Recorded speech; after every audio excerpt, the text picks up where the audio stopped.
Okay, and we are back with another week of reviews, and this week I'm going to be doing a head-to-head battle between two very similar effects in both name and effect.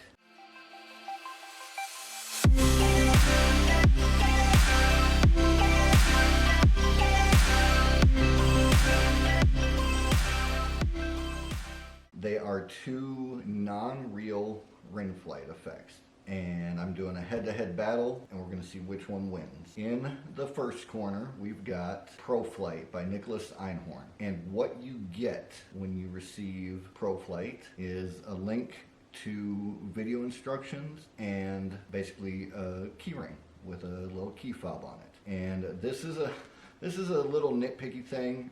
They call it a gimmick. Some could make a very good argument that it is not a gimmick, but just a key ring. However, I did go to the trouble of testing other similar key rings to this design, and this one is made specifically for this purpose. I have confirmed that, and am much more pleased with this than I was in the beginning. Not because it's bad, but because it just threw me off about everybody calling it a gimmick. So you open up your box, you get your gimmick, and then what do?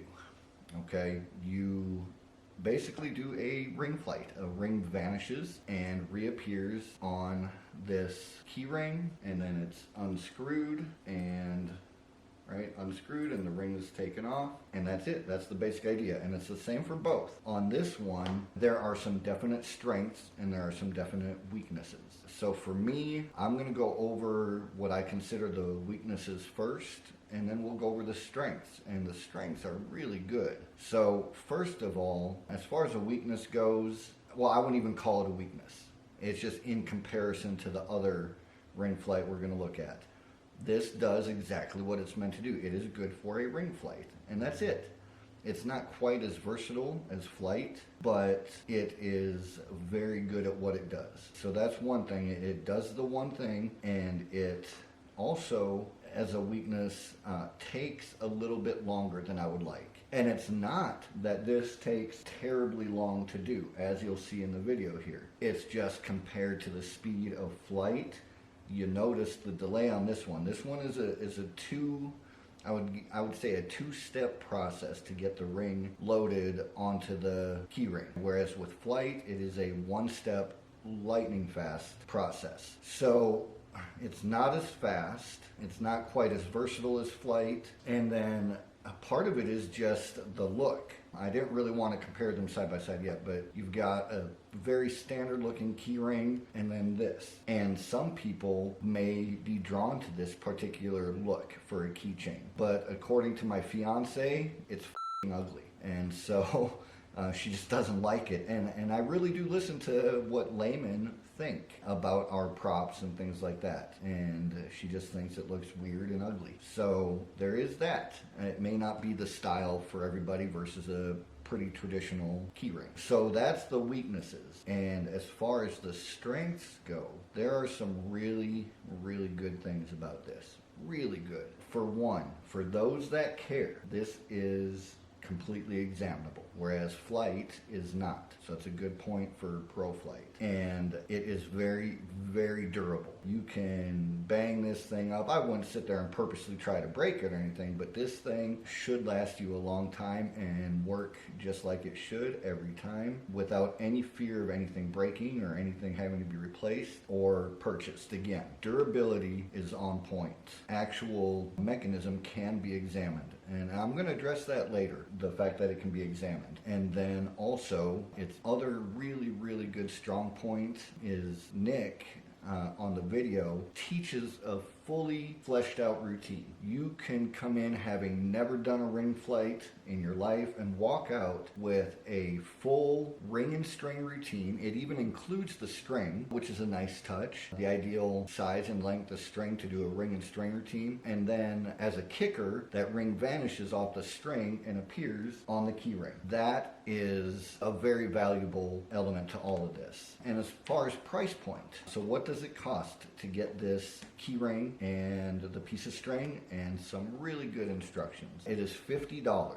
retail. There are some major sites selling this on sale right now. You'll have to search that in order to figure that out, but I'm sure you could figure it out pretty easily. This is just me, because I have spent $40 on a DVD that teaches one move. It's not even a gimmick, it just teaches a move, and I felt it was worth every penny. As far as the quality of the prop and the quality of the instructions, I think $50 is incredibly reasonable. Some would argue that it's a bit high, and I do feel like $50 is a lot to pay for what you're getting, but you have to remember, you're not just getting a key ring. You are getting a fully fleshed out, workable routine from a true pro, Nick Einhorn, and you really can't put a price tag on that. And it's a practical effect, good for the real world, and he teaches a real world routine. So that's where we're at. Weak points, just the general look of the prop, but that's up to personal taste. The speed and consistency in which you can load the ring, because there are chances you might miss, and it just becomes a little more fiddly. So it's not as surefire, in my opinion, as Flite, but it is very quick and very good, and a really good method. But it's a little slower than Flite and doesn't look as good or as normal, I guess, as Flite does, but that's a personal thing, and it's not as fast, right? And it's not quite as versatile, and that's not a huge deal. Both do what they're supposed to do as far as a ring appearing on the key ring. It's just Flite can also be used as a linking effect if you so choose. Strong points though are the teaching, the build of the prop. It's very durable, and that's basically it. The teaching and the prop itself and how durable it is, and the fact that it's examinable. Then we are going to get into Flite by Steve Thompson. So with Flite, we'll go over the weaknesses. One is it is not examinable. Now, let's say you've loaded the ring onto the gimmick and you place it in a spectator's hand and they don't realize the ring is on it yet. That's totally fine. And then they could lift this up and you'd be good to go. At that point, you definitely need to take the key ring back and remove the ring yourself. You do not want them attempting to do that. The load, as you're going to see here in a little demo I do, the load is super fast. I'm not going to do the linking effect because honestly it just looks better with the rest of the keys on there, and I took my keys off of this, and it does come preset with 2 keys on it, and part of the way this is constructed that has the potential to break. It has not broken for me, but I have read stories of it breaking on people in their pocket and things like that. So it is something that could potentially break. But my solution for that, and because I drive for a living, this actually makes sense for me. I'm a lanyard guy. If you have this hanging from a lanyard, not a big deal, it's not going to break. You could have it inside your shirt, and then when you're going to perform, you simply remove it and put it in your back pocket or wherever you set it up to load, and you're good to go. And let me talk a little bit about the instructions on this, which I'm actually surprised. Illusionist usually does pretty good with instructions. In particular, on this one, it's not a direct quote, but one of the first things out of the guy's mouth teaching on the video is he's not much of a sleight of hand guy. And he says something like, oh, I'm more of a gimmick guy, so here's kind of what you do. You know, oh, you kind of take this and you kind of go like that. And that's really all you need, right? But no, both ring flights require a sleight of hand vanish. Unlike a reel, which does the vanish for you, in both of these, the vanish has to be done through either sleight of hand or a separate prop. Like, for example, the Sans Mind's Vanishing Ring Box. Or in Nick Einhorn's routine, he teaches the Clifton ring move, which is very strong. But you could either use some type of prop to make the ring vanish, or you are going to have to use a sleight of hand. And the video for Steve Thompson's Flite definitely leaves something to be desired as far as the teaching goes. Does it get the job done? Yeah.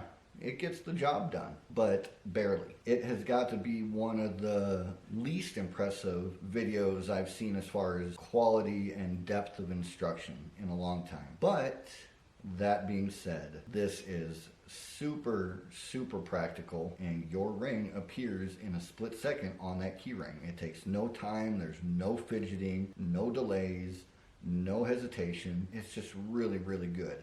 And I will say this, I kept this in my pocket for about 3 weeks straight just to see if I would break it. I actually bought 2 of them just in case I did. And I sit in my car, I do a lot of DoorDash, and I'm constantly moving around, and nothing broke on this. I realize that's not everybody's experience, but just know I did test it out for a number of weeks without any issues. I dropped this because outside of magic or juggling, I'm a complete klutz. So I've dropped it on the ground, on concrete, on my hard floors, at home, and it has not broken. Since testing it out, I simply keep it on my lanyard and I'm always good to go. I'm always ready. So what's good about it is the speed in which you can load, the really commonplace look of the key ring, and also the price point. For $30 for a nicely made gimmick that works, in my mind, better than any other non-real ring flight of its kind, 30 bucks is a bargain to me. I would have liked them to put more in the video, but you've got something that can be used as a linking ring type effect on top of a ring flight effect. So it is a little bit more diverse than Pro Flite. 2 ring flights, 2 key rings, 1 winner. In my mind, when you look at price, Flite wins. When you look at the quality of the prop and sort of commonplace look of the prop, Flite wins. And for me, the ease and speed of execution makes Flite the winner for myself. For a lot of people, the extra ring and string routine Nick teaches on the video and the durability of this prop and the fact that it is examinable will make this the winner for many, despite the price being a little more expensive. I understand why people will use this. This, for me, in everyday use, is just more practical. Both have their strong points. It's just, for me, ProFlight is gonna be set to the side, and the winner is Flite by Steve Thompson. And then as a quick side note, I am going to talk about examinability. Here's my own personal thoughts on this, and not everyone's going to agree, but I don't understand this obsession we have with everything being examined. Here's the thing, whether your ring appears on this or on this, so no matter where your ring appears, it is just a key ring. There's no reason they should even suspect this as being part of the method. This obsession we have as magicians with everything needing to be examined, for me, it slows down the pacing of what you're doing. It gets in the way and kind of takes away from the moment. Let them be astonished. Let them be amazed that their ring just appeared on the key ring. And then, once they've soaked in that moment, remove the ring, go on to your next effect, or call it good and put it in your pocket. Just like a card to wallet or anything like that, they should not need to examine the wallet or even have any desire. And they should not have any thought of examining your key ring, because it's just a key ring. So that's why that issue is a non-issue for me. If it was, I would 100% go with ProFlight. And if that's an issue for you and you prefer examinable items, absolutely ProFlight is the winner for you and your needs. So that's it. Look at what your needs are. Ease of execution, speed, versatility, and normal appearance of the prop all go to Flite. So just remember that. Durability, excellent teaching, and examinability go to ProFlight. So that's it. Thanks for watching and tuning in once again. And until next time, peace out.